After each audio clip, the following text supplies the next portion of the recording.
That's probably, I was trying to figure out a different name than nonprofit to talk to a bunch of entrepreneurs about, right? That doesn't sound quite right. But Gates Foundation, eBay's foundation, Yahoo's foundation, Intel, all of these different major foundations today are really a different paradigm. Don and I have been talking about this paradigm. Instead of writing a check to get a tax deduction, which is, to me, the old paradigm. All universities are trying to raise money that way, all sorts of foundations trying to raise money.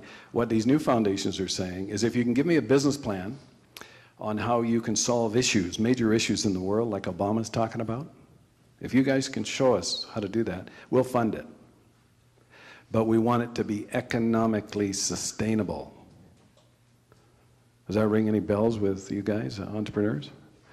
We want it to be economically sustainable. Now, what's happening to them is they got a whole herd of green people, sustainability cats, probably from across the campus. Hang on, Kyle. There's one there. Hold on, I got one over here on the end of the bench. Kyle's a great guy. I tell you, this guy is something else. He's got a real interesting combination in him that my wife and I are impressed with. Really impressed, Kyle. I think that what happens is everybody's approaching those foundations on the old paradigm. Just give me the money and I'll go out and I'll run all sorts of studies and I'll do all sorts of things. But what they're not showing them is any economically sustainable model for solutions to world problems. And believe me, the big issues for the future are the ones that you're reading about and the ones I just brought this with me. You know, I've been reading 3 magazines for the last, well, a number of magazines, but Forbes, Fortune, Business Week, Economist, etc. And what they're all talking about and what's on CNN and what Obama's talking about and what Gates is talking about, all of these guys are some very, very significant issues in the world.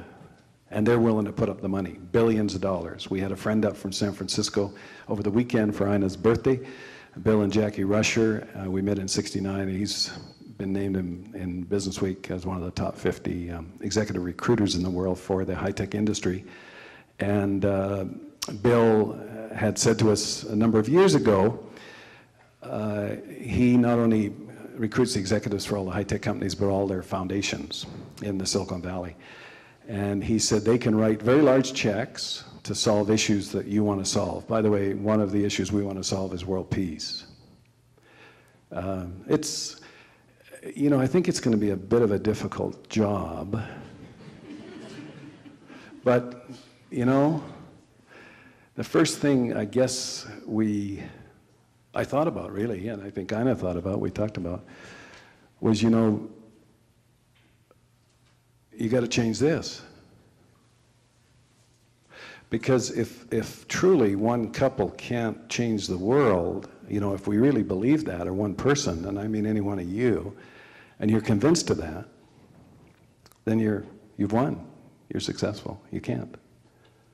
So the place that has to start is right here. When you change that, then you can open up to the world, and the world can come to your aid.